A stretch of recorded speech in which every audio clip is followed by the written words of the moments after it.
It's a pleasure to be here and to present the results of the study for the ALL subcommittee of the Children's Oncology Group.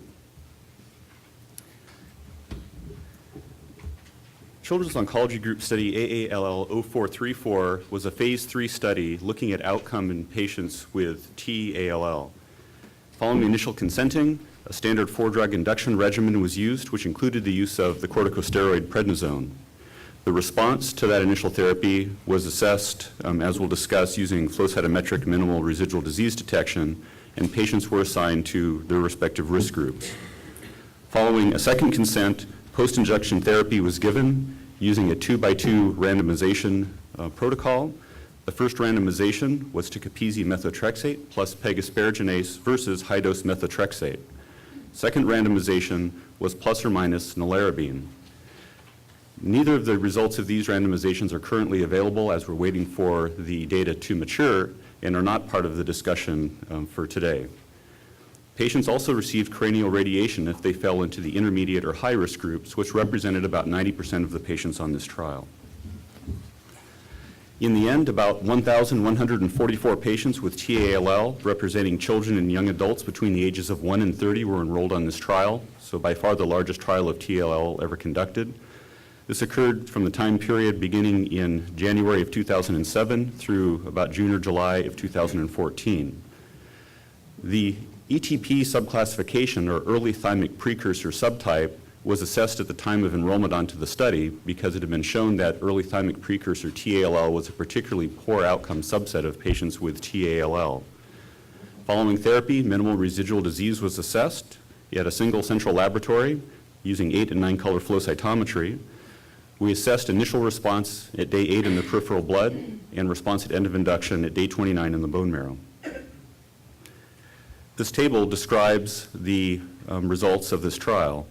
About 11.3% of the patients were identified as having this poor outcome subset of ETP, or early thymic precursor.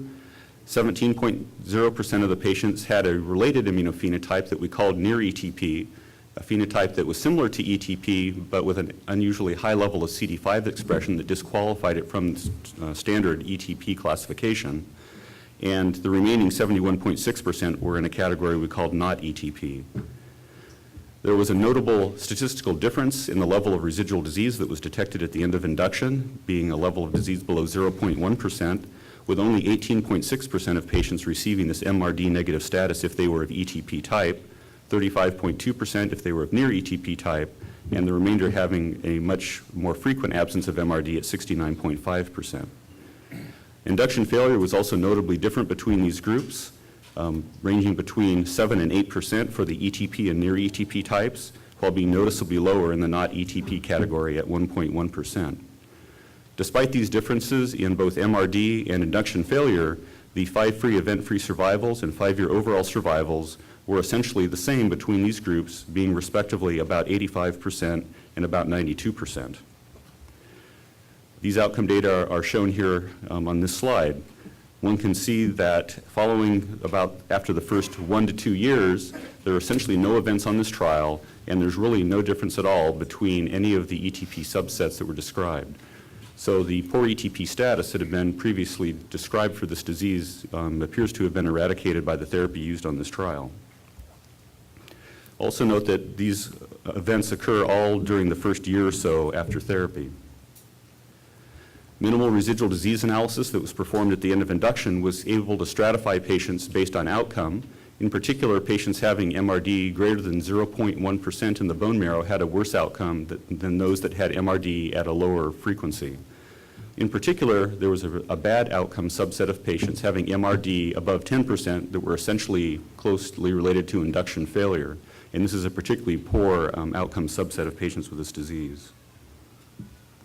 If one goes further out from therapy to the end of consolidation, many of the patients that were MRD positive early on eventually became MRD negative at the end of consolidation and had a generally good outcome as well. However, a subset of patients remained MRD positive above a level of 0.1%, and these also had a particularly poor outcome. So in conclusion, what we can say is that T-ALL, when treated with the regimen that we used on AALL0434, has an excellent outcome. There really is no difference in outcome that we were able to identify between ETP, near ETP, or the not ETP subsets. They all had a similar outcome.